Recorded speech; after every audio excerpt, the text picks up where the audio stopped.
Okay, good evening, everyone. Welcome to the December 2020 virtual meeting of the Public Safety Committee. I normally have a virtual statement that I read through, but essentially it's instructions on how to use Zoom. So I'm going to abbreviate it to save us some time and be respectful of your time. So I'm just going to ask you to please keep background noise to a minimum by muting your mic until you are ready to speak to the meeting. Please state your name before you speak for the record. And please be advised that the audio, video, and chat history of this meeting is being recorded and that the media may be present for all or part of the meeting. At this time, please mute all background devices and we will begin. Thank you. So at this point, I'll call to order the Public Safety Committee meeting on Thursday, December the 9th, 2020. It is 7:04 a.m. and in attendance is Alderman Bill Nash and Alderman Joe DeLucia. 7 p.m., Joe. You said 7 a.m. Did I say a.m.? Yeah. Thank you. 7:04 p.m. Thanks. You're my backup. You're my wingman tonight. Okay. First item on our agenda is the adoption of previous meeting minutes. I emailed out the draft minutes from the previous meeting. I'll entertain a motion to adopt those minutes. I'll make a motion. I'll second that motion. All those in favor? Alderman Nash says aye. Alderman DeLucia says aye. Unanimously carried. Alderman Bettencourt may be absent tonight. Okay. Next, citizen comment. Is there anyone that would like to make a citizen comment to the meeting tonight?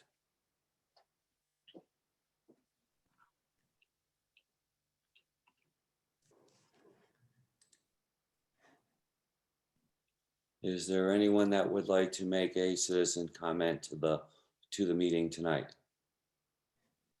Joe, someone said the audio is not working. Mine? I don't know. It's Laurel Hill's telling me it's not working. And then Patrick Daly saying he got it on his, maybe on our end, unable to troubleshoot using the phone. Joe, I was going to say that I just got a text from a couple of people that were unable to dial in. It says it's the wrong password. Chief Stoltz is one of them, from Yannick, Ron Stoltz, and a couple other people. Well, there isn't a password. They should be able to just dial in with the meeting ID. There isn't a password.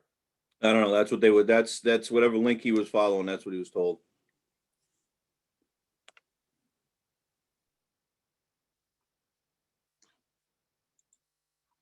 Okay.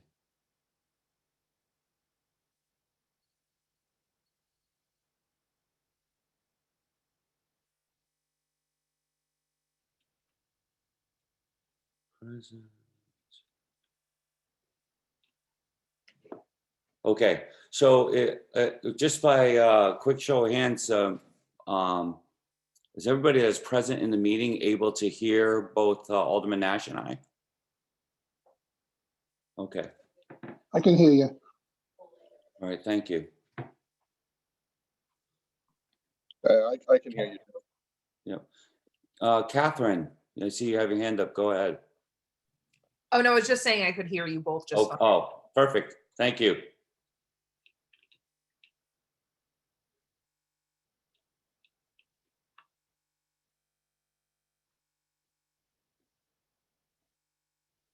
Okay, so we'll continue. Is there anyone that would like to make a citizen comment to the committee tonight?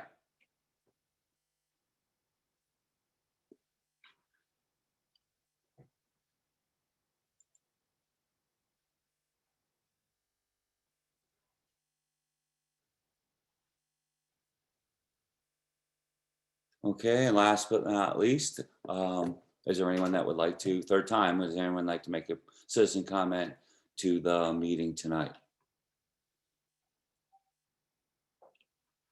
Chief Jenks? Yes, sir.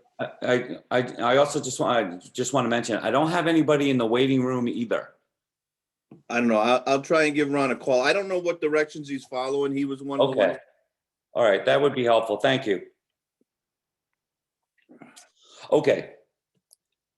All right, so moving on to our agenda to item number 4, old business, COVID-19 resurgence impacts. I'll open the floor, but I'd like us to focus on 2 things, on at least these 2 things. First, obviously, what's going on in the region and how it's impacting you guys, and secondly, I did read the article about the rollout of the vaccine and how that you anticipate that working for you and your departments, and also how you intend to manage that. And then anything else that has to do with COVID-19. So I'll open the floor to whoever would like to speak first.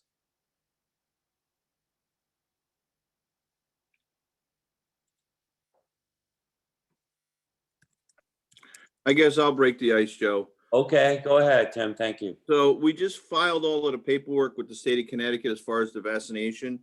As far as the vaccines, for whatever you want to call them, for so they can contact us with how many doses and stuff. It's still in the preliminary stages from OEMS.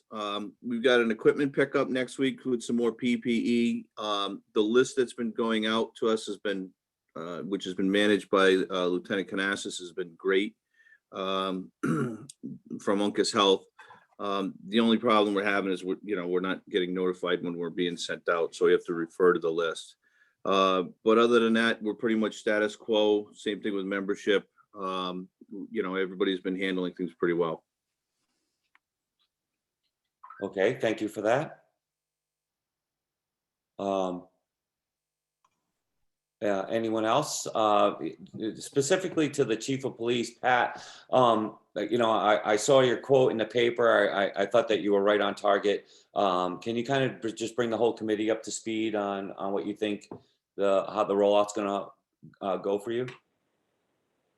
Well, we're concerned, what you hear about it is some side effects, and the fact that, if we vaccinate the entire workforce, they may actually, we'll not have enough people to buy us to go around into significant reactions. But Patrick McCormick was able to, soothe over those concerns in saying that we probably won't get mass shipments. They'll probably be coming in 3 or 4 waves as for vaccine availability. Healthcare workers are first, then essential workers, of which the police department fits into, are in the second wave. So we're probably going to see vaccines in the police department in January or so, beginning in January. I'd like it earlier, but that's the rules the state came up with. So that's what we got to live by. But it looks like we'll be in waves, so we don't take half the workforce down, because you hear some stories where there's like 2 days of soreness and all that. And again, I don't know, that's anecdotal, so we're just trying to be prepared just in case that does happen. Okay, thank you very much. I'd also be interested to get an update and a feel from the crowd here on how the spike is impacting your departments, if at all. I'll start since I just talked the last. We're operating here that everybody we deal with is COVID positive. The numbers keep growing and growing, and if you follow the wastewater data, you can see that we're at record levels. So we're telling our guys and girls to continue to operate as if everybody has COVID, and so far so good. We haven't had any COVID positivity cases this month. We've had a couple contacts with some prisoners who had it, but thank God it didn't transmit. So we're holding our own. Okay. And Hey, Joe, Chief Montoya here, if I could jump in. sure, yes. First question is for Chief Jenks. So if you guys registered for the vaccine through the state, did you go through Uncas Health for that? If not, what format did you go through? I got a letter. I got an email from OEMS today. Healthcare personnel that comes directly from the Department of Public Health. Okay, Patrick McCormick had asked that groups in the region go through Uncas Health for them to be the coordinating point, but I'll let him know that you guys at TAFL's already registered for it. All right. Unless he contacts us, we don't know about it. So, and I got the email at 4:16 PM. I just signed in. I just signed up for it. Get in early. Okay, no worries. Let's see, do you want a full report, or you just want to go with COVID related Yeah, materials? we're just on the topic of COVID specifically, Chief. So for impacts to the department, we've had 5 positive cases in the station. All but one have returned to work, and the one that is out of work is unrelated to COVID. No long-term effects that we've known as of yet. As Chief Jenks mentioned, we have a PPE distribution next week, the 17th, at Public Works. DEMIS and DPH are coordinating that. We haven't had expanding information on it. I guess it's just kind of a last minute rollout for some excess materials that they had. I think the DPH will be putting out feelers for the quantity and type of materials that different entities will get, and then they'll pick that up on the 17th at Public Works on 50 Clinton Ave. And other than that, for COVID, we're pretty good. Thank you. Okay, thank you. Yes, Keith Milton, go right ahead. Yeah, I kind of baffled on the next week's PPE pickup. I haven't heard anything about that one myself. But in lieu of the vaccine, I spoke to Pat McCormick yesterday, I believe it was. And I'm going through that avenue for our members who are interested in getting the vaccine when that happens. Just to give an update, I have one member. I have 2 members. One member is isolated. He thought he was exposed to something, so he's quarantining / isolating. No signs anymore. And my other member, who was in the ICU for 5 days, is home recuperating. He got hit very hard with the virus, but is home recuperating. I spoke to him today, and he's doing better. And I guess this is half of my report for later, but our PPE supplies are good so far. That's it. Okay. All right, so is anyone else like to update the committee on any COVID related issues or exposures? Alderman, I'll give you a real quick update if you'd like. That'd be great, thank you. Sure. So we are currently trying to navigate the vaccine distribution puzzle just as well as everybody else is concerned. The medical first responders are deemed to be part of Group 1A, which we are certainly part of. There seems to be some confusion at the state level if fire departments are part of that group or not, and there seems to be, or whether they're going to end up in 1B. It depends on who you talk to. I would certainly hope that medical first responders from the fire department would also be included in that level, but nobody seems to have a straight answer. Unfortunately, Patrick is at the mercy of the powers that be as well. So he's an incredible resource for us and everybody else in the region. And I know he's not here, but I'd like to commend him on his efforts this last couple of months because I couldn't imagine being him. That said, we have been in constant contact with him. We have a standing meeting with Patrick ourselves, and then we attend all the other meetings along the state. So the question right now is whether or not the medical first responders are going to be receiving their vaccines either from the hospitals or from the health departments. As soon as that gets ironed out, we'll certainly be on top of that and getting that done. I'd like to echo Chief Daly's concern about we have 86 full-time medical first responders, and we can't afford to have all of them out with a vaccine reaction. So we're pursuing strategies to try to make sure that we're vaccinating responsibly and making sure everybody that needs it gets it, but in a way that doesn't impact our service level to the city of Norwich or any of our other obligations with any significant impact. Patrick has been very good about making sure that Patrick McCormick rather has been very good about making sure that he assuages any sort of unnecessary fears. But it is out there, so we are making sure to make plans for that should there become a problem. As far as our impact on our organization in general, the spike hasn't impacted us any more than previously. We have instituted universal precautions for almost all patients now, including eye protection and masks for all patient contacts as opposed to just suspected patient contacts, which is what we had before. As the CDC guidance gets tighter and the numbers get higher, our PPE usage will increase. However, we're in a good spot at the moment. Like the other chiefs have mentioned, we do have a distribution from DPH next week at some point. However, I don't know what or when. Ours is going to be shipped to us because it's a significant amount, and it's easier for them to not have to truck it to Norwich, so they're going to have it sent separately. But it's the same distribution everybody else is getting. It's based on number of calls and number of responders. So we're looking forward to that. Otherwise, our PPE stocks are sufficient, and our supply chains are opening up, not back to pre-COVID levels, but we are able to obtain most things that we're requiring through traditional means. So we're not at the mercy of the state, which is a good thing. That wasn't necessarily the case a couple of months ago. It just wasn't available. So things are improving from that standpoint for us. As far as impact is concerned, I do not believe we have anybody currently positive. However, we do have several people who are in the process of being tested. We've taken a very aggressive stance with this. So anybody that exhibits any signs of any sort of illness that could be related to COVID is removed from service and required to be tested before they come back to work. In the past month or 2 months, we've had several positive cases, all of which have returned to work with no long-lasting so far or severe side effects. Everybody's recovered fairly well from it. So we're doing well as far as that is concerned. Don't know that I have much else to offer unless you have any questions. No, thank you. So is there anybody else that would like to offer any more information? Eric? Yeah, good evening, Alderman. We right now are continuing to work and respond from home. No impact to our emergency response capability, but we do have 2 employees who are currently under quarantine.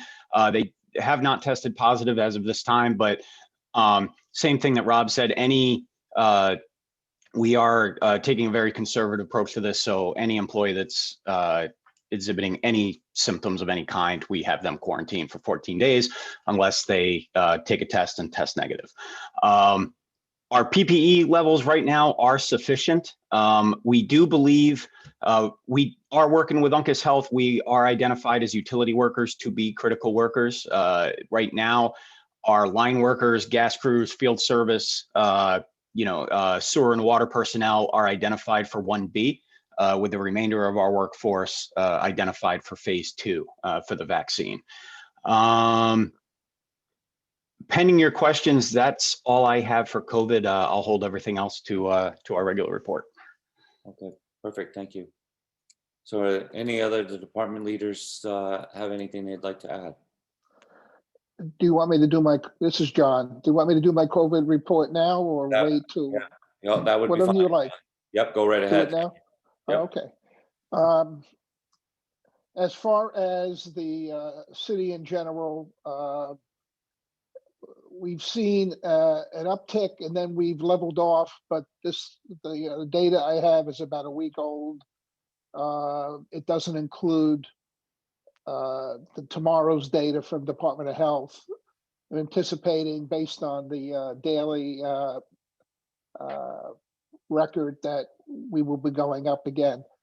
As I said the other night at the council meeting, when we get above 50 cases per 100,000, I am going to revert to what we did in the spring as far as city employees.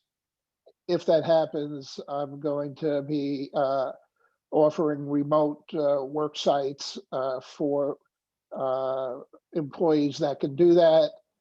We would have some employees that still would report to the various offices. We haven't determined if we're going to do that yet. There's a staff meeting on Friday when we'll discuss that a little further. I'll have the most current DOH information tomorrow on that, so I'll be able to take a look at that. Generally, we have 2 employees that are in City Hall that are being tested. They show some symptoms, but certainly they're getting tested right away, so we'll know very soon whether they have an issue or not. We will probably be putting Public Works on a split shift situation. Also, we don't want Public Works employees to cross connect each other with the snow season coming up. We can't afford to lose many public works employees. So far, it's been very good there. We've had no incidents on that. So I'll be waiting till Friday whether we go into kind of a modified spring season situation. And my feeling is it's probably going to be likely that we do that. City Hall has never gone out of the restricted to appointments only. We still have that. We have control of the entrance. We might be instituting a temperature check. We haven't done that before. We might be doing that because of the general of the virus in the general population now. We want to make sure that even when we admit a small amount of citizens, that we have some response from them, whether they're symptomatic or not. So with that, I can take any questions from anybody on that. So I just want to understand the public works, when you say split shifts, essentially you're putting the entire staff on like cohorts so that Yes, yeah, we do two really, and we try to isolate the two cohorts. It works pretty well normally anyway, because most of the work units are in 3s to 4s to 5s. So we don't normally have all the employees in one group, except in the morning when they check in. So we're going to limit that and limit the lunch breaks and things to isolate that. So taking some preventative steps in that area. I would just ask, and I mean, I'm certain that you and Pat McLaughlin are on top of this. But I would just ask that if we have a storm come in or we have an event where it's all hands on deck, that we still try to manage that, respecting the cohorts. So there isn't, even if both cohorts are all at work at the same time, we're still keeping them separate, right? Yeah, we can actually, a snowstorm is, as long as they don't congregate in one area, which we won't allow, they're pretty clear on that.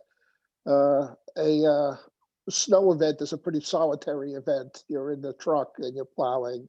We do have some trucks that have 2 people in it in tight quarters. We may have to modify that a little bit, but once the snow event takes place, it's pretty solitary, so it's not a high impact event from the standpoint of exposure.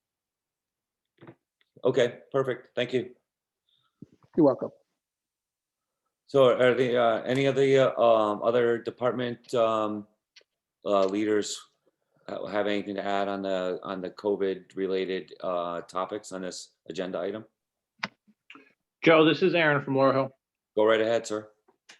Everyone else already kind of said everything. I mean, the only thing specific to us is currently we have no one who's in isolation or awaiting a test. Everyone has that we've had in the past has all come back. So we have a full workforce with no pending COVID problems going forward that we are aware of currently. Okay. And PPE is good, so. Good. Thank you. So Alderman Nash, any questions based on anything that we've heard? No. Okay. Just wanted to give you the opportunity. Okay. Well, thank you all. That was very informative. Obviously, we have a lot of balls in the air, and we want you guys to be able to stay as safe as possible, given this current situation that's taken on a life of its own this fall and now into the winter. Okay, so with that, I'd like to move on to new business, item A, which is our department updates. We'll start with NPU. So go right ahead, Eric. Good evening, Alderman. As I said earlier, we are still primarily working and responding from home. Our crews are staggered shifts, so they do come in at separate times, and they stay separate from one another. And we have been successful in doing that even during storms. So we have unfortunately had a couple of storms that have come through here during COVID, and we have been able to maintain that isolation. We have some good news with the recent rainfall. Our reservoir capacity is now up to 90%, which is actually above our 5-year running average. So we are now no longer under a drought advisory. And then lastly, I just want to thank all the chiefs for your feedback regarding the annual electric and gas safety training. So unfortunately, because of COVID, we were not able to conduct this training in 2020. And right now, based on your feedback, we are planning to start conducting training in March of 21. However, we are also looking into the viability of providing a video presentation of that safety training, just in case it's still unsafe to conduct it in March as planned. Pending your questions, that's all I have. I don't have anything. Alderman Nash? Yeah, Eric, if you can come by my house and get the rest of the water out of my basement, I'm pretty sure the reservoirs will be at 100%. Wow. I appreciate that offer. Thank you. Nice one. Okay, thank you for that, Eric. Moving on to American Ambulance. Rob, go right ahead. Very good. Thank you, sir. So I'm just going to provide a quick update for October because I wasn't able to quite get to that last month. And unfortunately, it doesn't appear as though my report got through to the secretary. So I just want to read that into the record very briefly. In the month of October, American Ambulance responded to 706 emergency responses in the city of Norwich. 225 of those were considered to be ALS and dispatch, and 481 of them were considered to be BLS. The most frequent BLS category of response for that month was sick person, which very well could be, a COVID type of a contact. And the most prevalent ALS type of emergency was difficulty breathing or respiratory distress, which also could very well fit that particular category. Other than that, there was nothing super. I unfortunately don't have historical data with me to compare that like I normally do, but 706 total for October. In November, we responded to 755 emergency medical calls in the city of Norwich. Of those, 242 of them were ALS and 513 were BLS.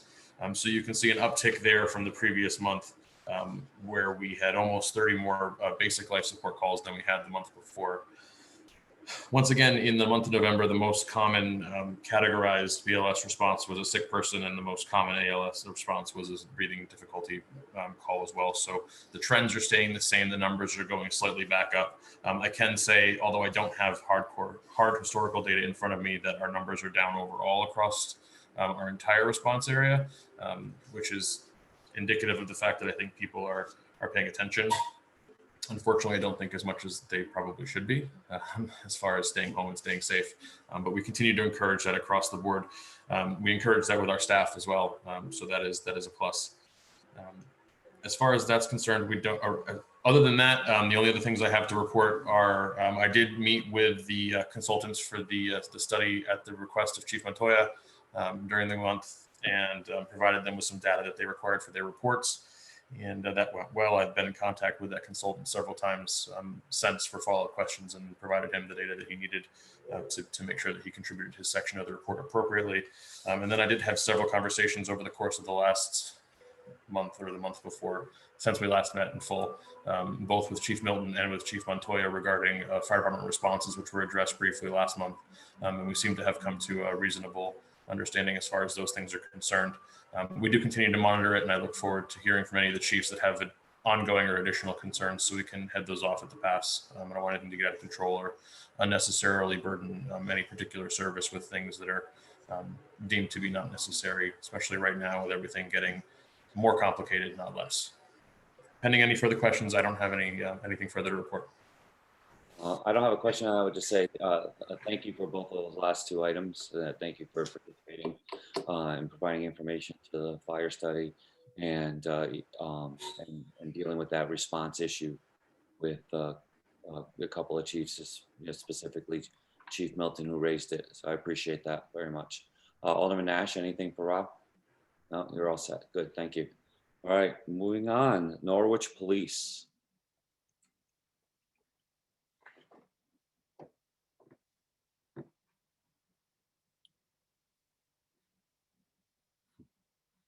Chief Daly.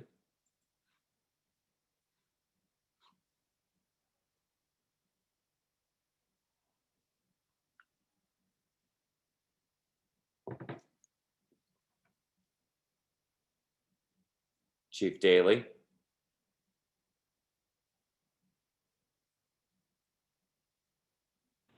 There he is. How about now? You got me now? There we go. Ooh. All right. Well, everything I just said was wonderful, so I won't start again because I forgot to unmute I unmuted the desk phone, but not the computer. Just to update you, we're doing some community, most of the other stuff is COVID related, which we already covered. Mainly with community efforts are continuing. We're working with community members and a small committee that's growing out of with the community chat for Donna Foundry 66, and they're working on some joint projects that's going to help our understanding and community relations. So I'm looking forward to their progress. What I've seen so far has been very, very good. Our call volume is steady. I think we're having an increase of, the violence related calls, assaults, and calls like that are still on the upper side than normal. It seems, and I'm not sure if that's COVID or just the time of the year, but we're watching that. Andre Rosedale, an officer, retired during the last month. He, after his service, he'll be moving to Costa Rica, I believe. So good for him. So hiring efforts continue for the January Police Academy class. And then new officers, you're also going to see, we have 3 officers in the Police Academy and then 4 officers on FTO. If you see 2 officer teams out there, that's why. So pending that, that's all I have for tonight. I would just like to mention one thing, Pat, that it just slipped my mind last week when we were talking. We discussed at Public Works meeting the painting that's going on in the roadway in Greenville to kind of like shield off the corners and improve safety down there. Have you been made aware of the changes that are happening down there? Yeah, I heard after it started, it's part of the thing to improve turning access in and out of the roads there. And sight lines. As you know, there are a lot of sight lines, a lot of 90-degree intersections there, and if cars will get parked too close, it's an issue trying to pull out. A lot of times we have T-bone accidents coming out of the intersection on unnumbered streets on Central Avenue. So I did hear some people are concerned we're losing parking spots, but it's minimal. I think the improvements to safety outweigh it, to be honest with you. Anyone who spends any time in Greenville realizes it. Just recently we put in the stop sign on Prospect Street to address some of the crash data from there and the sightline issues, and that seems to be working. And then, Public Works has been out there with Pat McLaughlin and Brian Long trying to address some cheap, not cheap in value, but economically cheap solutions to some problems we have. So they've been really good trying to go around the city and catch the low-hanging fruit that we can fix. Then in Greenville, since you mentioned paint, I know the officers in the community group last, I believe it was this month, did paint the Greenville basketball court. The pavement had worn off. It's been several years old. So they were able to get some paint from Human Services, and then they did it with as a group project. So if you get a chance to swing by, it came out pretty nice. Yeah, I'll do that. But they, being that bridge of communication, really kind of falls on me with on the Public Works Committee. So that was my fault that we haven't spoken to you about this sooner. I would just ask that as we do this, I mean, I know we're dealing with, loss of some parking spots, finding new parking spots, and that will slowly work its way out. But on the community policing side, I would ask, and this is just a request, that we be more about public information and advising people than about enforcement, unless something is truly a hazard. The only time for parking related issues, especially when we change something, usually education is our first goal long before we go to enforcement. And the only time we really do enforce widespread parking issues is when we have storms, and that's at the request of Public Works. we have the snow bans, but the only time we issue tickets to actually tow cars is in response to plows that are being blocked access into roads because of illegally parked vehicles.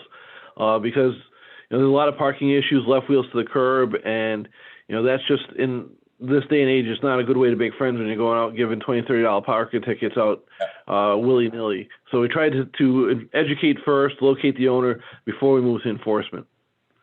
Yeah, that's great, and the fact that you do that is exactly what I'm asking for. And until that neighborhood gets a chance to digest the changes that we're making, in the name of safety. Yeah, that's a perfect plan. I appreciate that. I'm not surprised. I think the safety benefits to what's being done out there are going to far outweigh.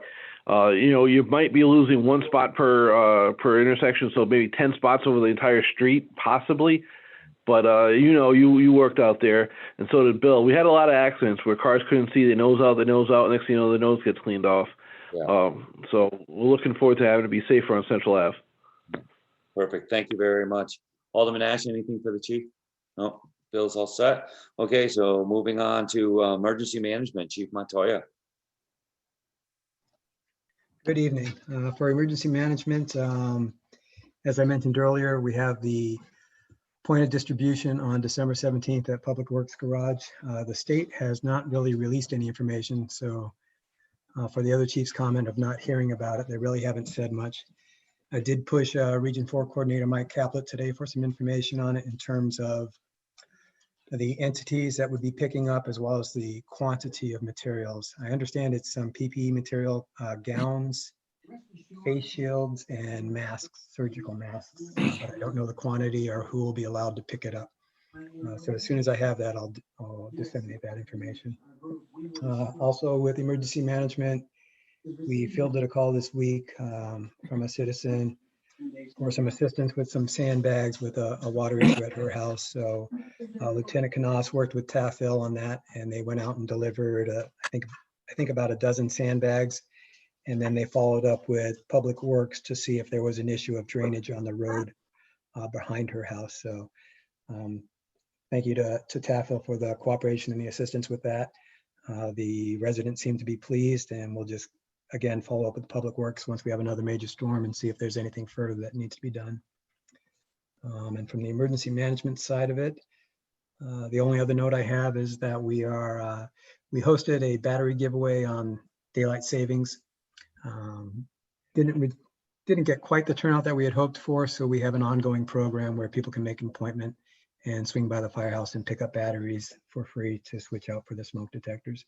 And then we'll look at it in the spring about doing another one at daylight savings. So that's it for emergency management, pending any questions. No, Bill's all set, and I'm all set if you want to go right into your department report. Yes, sir. For fire department, I'll go quickly over numbers from last month's meeting, and then I'll go into this month. So last month, the November report would have had 181 total calls, 61 fire related, 120 EMS related, with 27 of those being simultaneous. We had provided mutual aid 4 times outside of the city, and we had received it twice in the city. So now moving on to December's numbers for responses. We had 137 incidents, 54 fire related and 83 EMS related, with 17 of those overlapping. Mutual aid was given once and received once over the month. Average response time on all calls, both EMS and fire, was 3 minutes and 7 seconds. To the consultants doing the fire study for the city, we, as Rob had mentioned earlier from American, we had the PSAP consultant, the dispatch consultant. He met with the group of fire chiefs, and then we also had a follow-up meeting with American, which I'm very appreciative of the help there. And then he came by again and asked for some follow-up stuff at headquarters before he departed town. We also had some return site visits from Chief Cleveland and Chief Street, the fire consultants, going over apparatus, stations, training records, and run protocols. In addition to their follow-up visit, we had numerous requests for data once they returned to Illinois and Wisconsin, and I think the other one might be from Illinois also. So good interaction. It was productive meetings in person, and the follow-up helped us kind of focus on some areas where we can tighten up some report writing and some other things in-house. So it's been very positive so far. In terms of equipment and critical needs, Squad A is always top of the list. Engine 3 is out of service again. I believe it was out of service during the last public safety meeting, and it had been out for a number of weeks awaiting parts, an alternator. We got the alternator back, got it back in service for about a week, and then it has a fuel tank leak. So it currently sits at city garage awaiting a fuel tank. So there's no spare engine in the city. So hopefully everything will stay running, so I don't have to ask for a loaner from someone.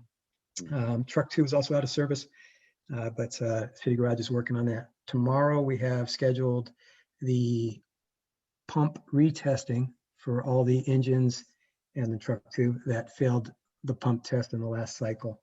I want to say there are 8 or 9 apparatus that are scheduled for retest. That'll take place at fire headquarters, and John Raymond is coordinating that. Staffing, the acting director of training safety is still in place. However, the job posting was posted today.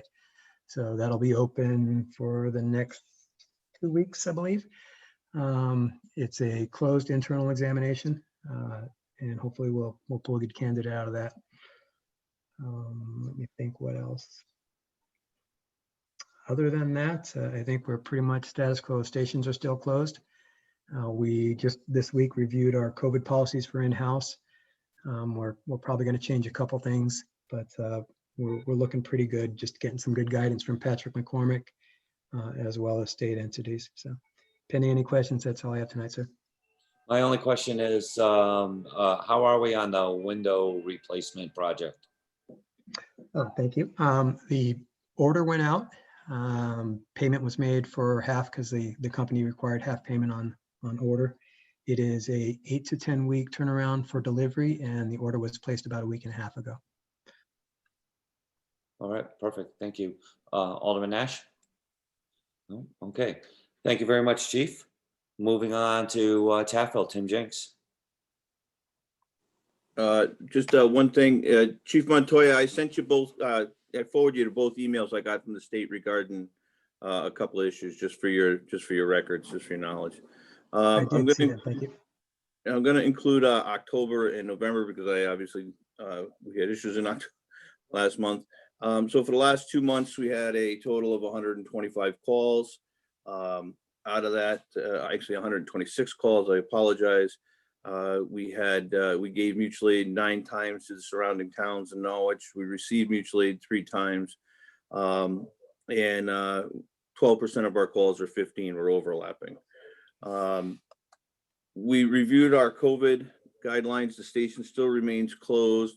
We just signed a contract to switch over to, as much as I dislike it all virtual training for some stuff, online training for the guys, so that they can keep up their skills. Obviously, it's a different time of year. We're usually very involved with the community in several other events that just they're not going to happen this year. Whether it's Reese Across America or some of the other stuff. We're working with utilities on moving the poles that were in the old basketball court moved. We've got the gear washer and dryer are on order. 22 has been, the 95 Pierce has been back and forth to the garage for a couple of minor issues. It is going down for pump testing tomorrow. Other than that, that's pretty much all I have, unless I think of something later on or somebody's got any questions. Alderman Nash? Oh, one thing, we did respond to New London at the request of the Coast Guard twice within the last month and a half for water type incidents. So just to give you a heads up on that. Okay, thank you, Chief. Moving on, do we have anybody from Yannick here tonight?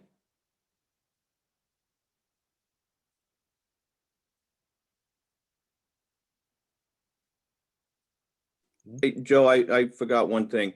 So it has to do with the fire service study. We met with, through a couple of Zoom meetings, numerous phone calls, and we met with Victoria McGrath over HR stuff.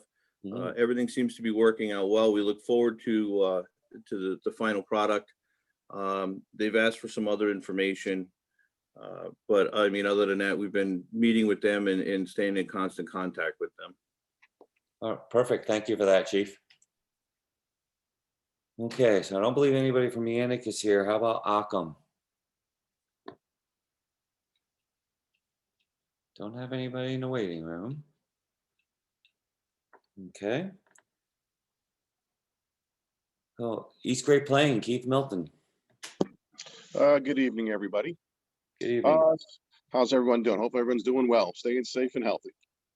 You too. My last month's report, I don't have in front of me because I'm at work, but that was, I know it was in the minutes when I seen it earlier. So, so for November, we responded to 58 emergency incidents, responded mutual aid 6 times, and received aid 1 time. We only had 2 overlapping calls last month, which that's kind of unusual for us, but yeah, it is what it is. Members have been continuing with their online training as well. As Chief Chang said, trying to keep up their skills is tough doing it online and not doing the hands-on stuff, but doing the best we can do during these trying times. Apparatus had routine maintenance performed. We also completed our yearly hosing testing for NFPA last month. And some of this stuff here is just a reiteration of what I said earlier. Members are still remaining vigilant, using caution at emergency incidents due to the virus. Members are continuing wearing their mask on all calls, disinfecting the apparatus equipment in the station. As I said before, we still have enough PPE. And as the other chiefs alluded to, we also finished meeting and getting all information that was asked to McGrath Consulting Group for the fire study. That's all I have, unless anyone's got any questions. First of all, thank you for for the information you're providing to the study. Alderman Nash, any questions for the chief? How are the Christmas tree sales going? I know you just ramped that up last week. Yeah, tree sales are going very good. When I was there yesterday, I think we had like 38 trees left, I believe it was. So I'm hoping to be sold out by this weekend. You know, we got we were requiring everybody wearing masks and doing the best of staying distance, which that's been working. That's great. Thank you very much. Thank you. Moving on to Laurel Hill. Chief Westerpelt. Good evening. Good evening. For the year, we're just under 100 calls for the year for service. For training, like everyone else, we're doing a lot of remote training. We're doing a lot of Zoom meetings for our monthly meetings, so people don't have to be at the firehouse. Trying to keep people away from each other. We got 5 new members last month. Within the last 2 months, we've gotten 5 new members, which is fantastic. Yep. We're starting a process to getting them gear and everything else. One guy is actually coming this Saturday to get his gear, so that's good for us. New Cascade system that we ordered just got in yesterday. In the process of getting that all situated, we found a retaining wall outside of our station that is failing. It's actually connected, or it was at one point connected to the station. It is now failing and coming off of the wall.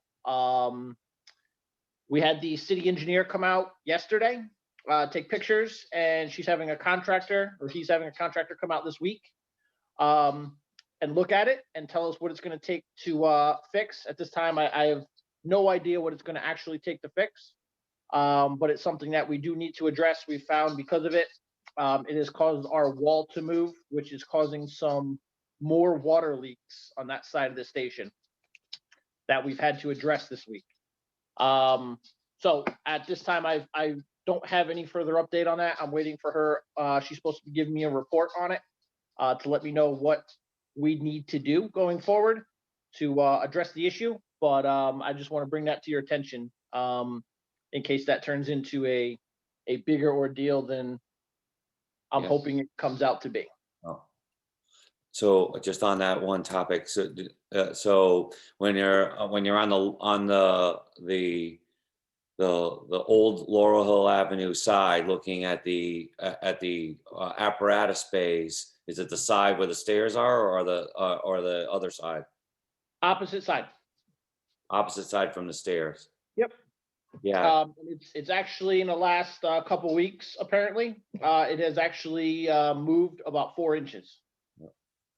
so my only thing I would say, that I'm glad that you engaged the city engineer right away, and I'm certain I don't have to say this to you, but just gonna say it out loud anyway.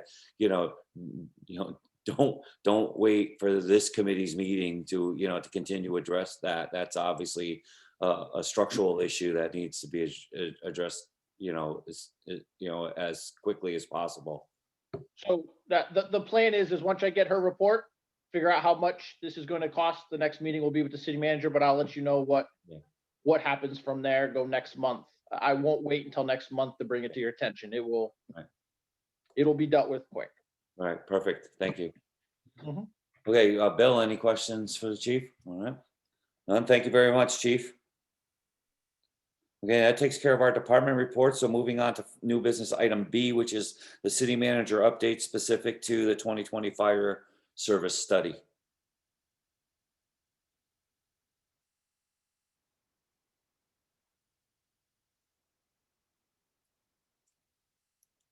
Mr. Salomon.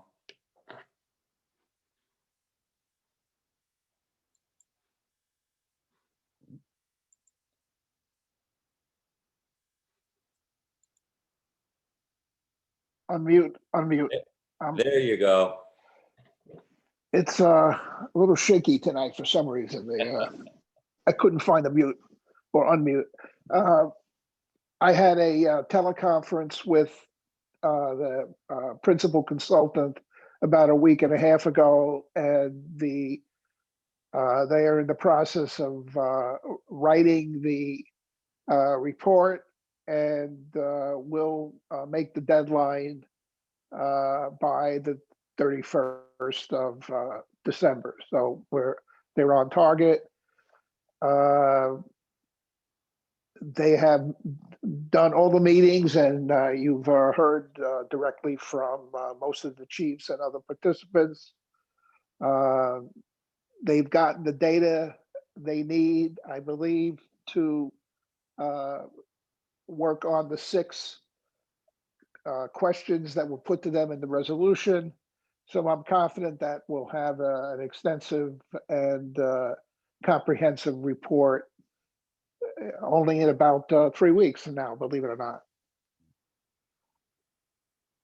That would be the update on the report. Okay.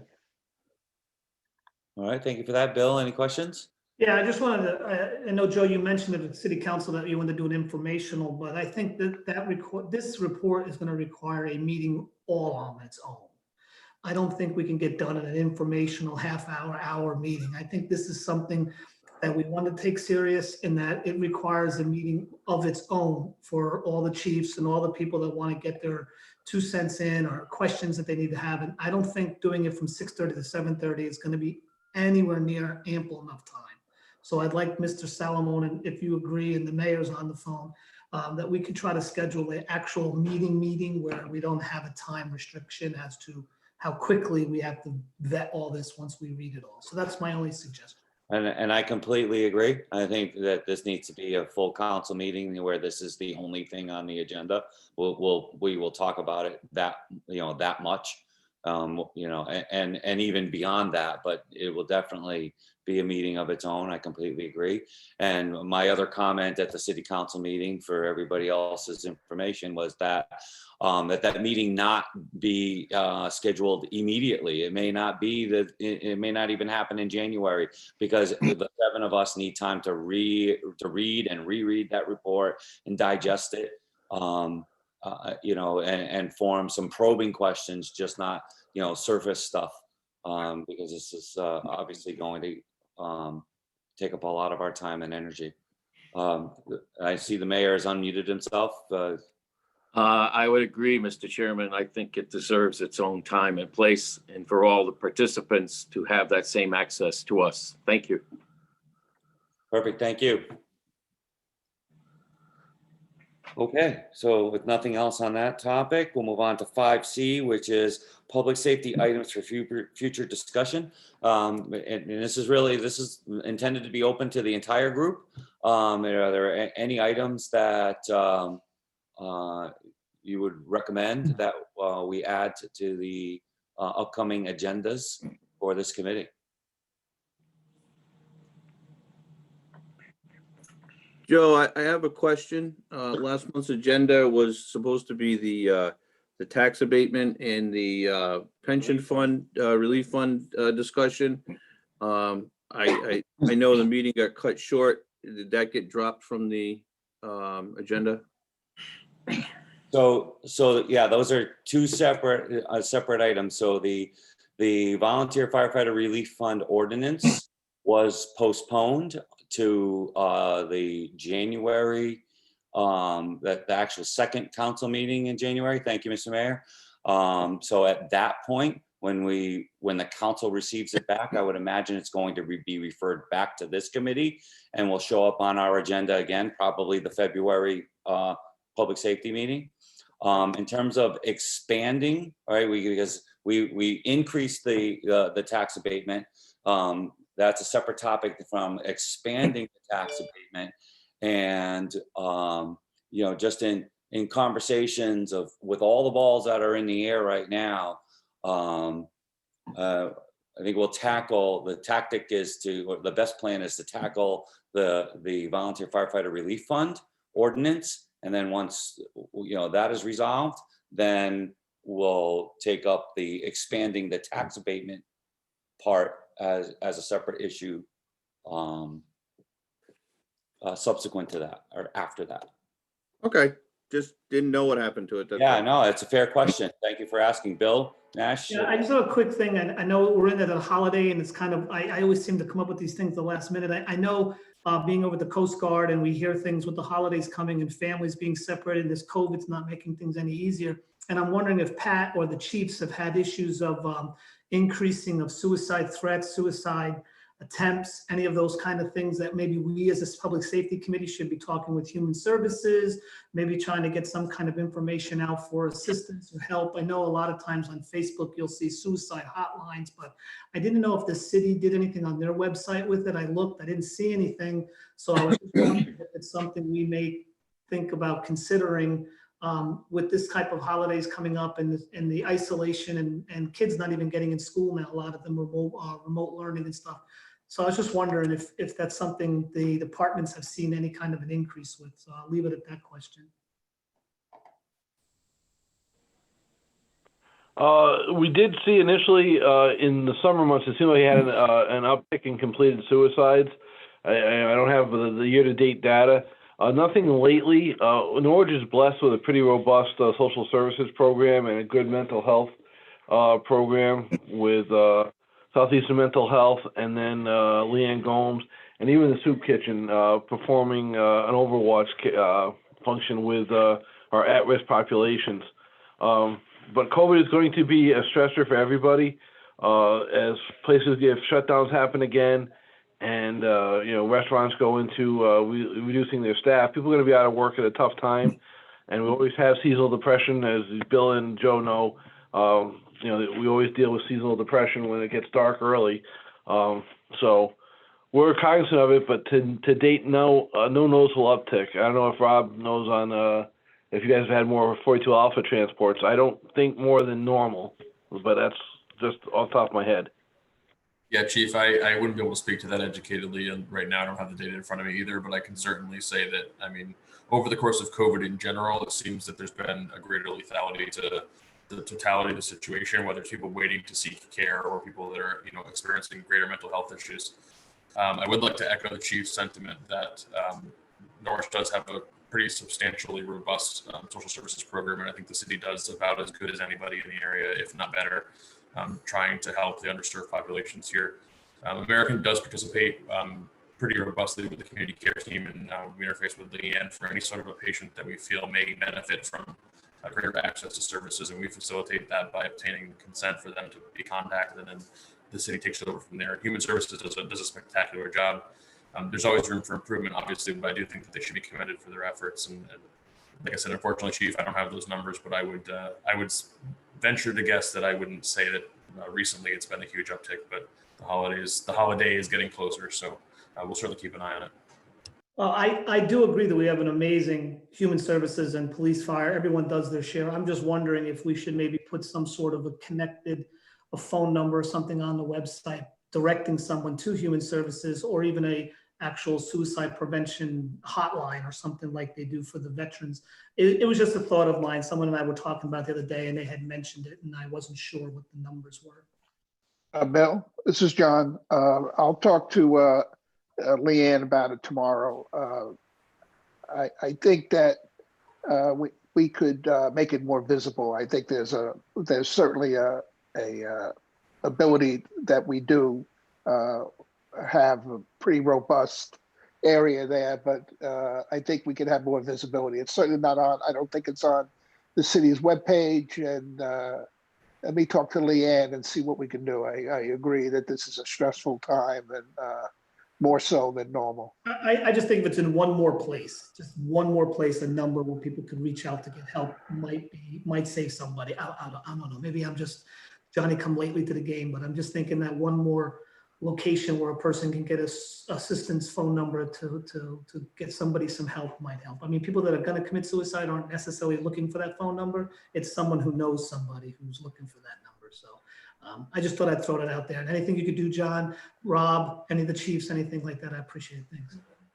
I appreciate that, Bill. I take it real seriously, and I'll be talking to Leanne about it very soon. Yeah. Hey, Alderman Nash, Chief Montoya, I just wanted to say, I think I took your question maybe a different way, that you were looking at personnel and staffing, and to which I truly appreciate taking care of our own and the wellness there. But it's important on both fronts, because I mean, the workers from all aspects of first responders and otherwise that deal with public safety are taxed just as much as everyone else out there, if not more. So I think it's important, internal and external. Well, and those to make sure that we occupations take have care of it. tendency to have a high suicide rate to begin with. So no, Chief, Absolutely. I do need everybody involved, whether it's police, fire, American Ambulance, public utilities, our public works department. We're all struggling with it. So I just wanted to make sure we had another venue that we could just say, hey, there's some help if you need it. And then, I mean, it might be just a feel-good thing, but I'm just feeling we should do that. Thank you. No, I wouldn't, Great idea. Bill, I wouldn't diminish it in that way at all. I think you're right on point. This is the time of the year, and if it's just a matter of increasing the visibility, so that when and if the time comes where somebody's in crisis and somebody's trying to help, they're not searching through 30 pages of a website to say, well, who can I call right now? I will tell you, in my profession, people are under a lot of stress, and we get regular emails from our EAP just reminding us, hey, don't forget, we're here if you're really feeling it. If the stress is just getting to here, remember that we're here. So no, there's absolutely nothing, no problem with increasing the visibility. Absolutely right. No. Okay. If you permit me a brief aside on a personal note. Sure, go right ahead. Just for the record, and because this becomes public knowledge, anybody that has an issue and doesn't feel like talking to anybody, there is a national hotline out there for texting, 741-741. Send a message to them and you're connected to an automatic trained crisis counselor. Full disclosure, I'm part of that organization, so I think that we do a lot of good work, and it has benefited a lot of people. So if you or anybody else that reads these minutes is looking for that is an option that doesn't require you to actually have a conversation, because that can be scary when you're struggling as well. And that's the first I've heard of it. So that's great information. Thank you. So you just text to 741-741? Yep. Okay. That's great to know. Thank you for that. Okay. Great discussion. This is what we should be all about.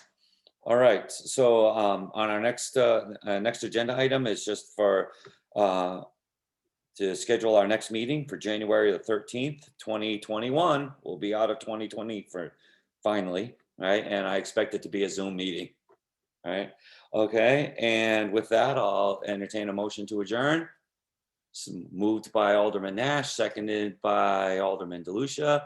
All those in favor, both members are in favor. We are in fact adjourned. Thank you Good night, very much. everybody. Good night, everyone. Good night, Good everyone. night. Have a happy holiday. You too. Thank you.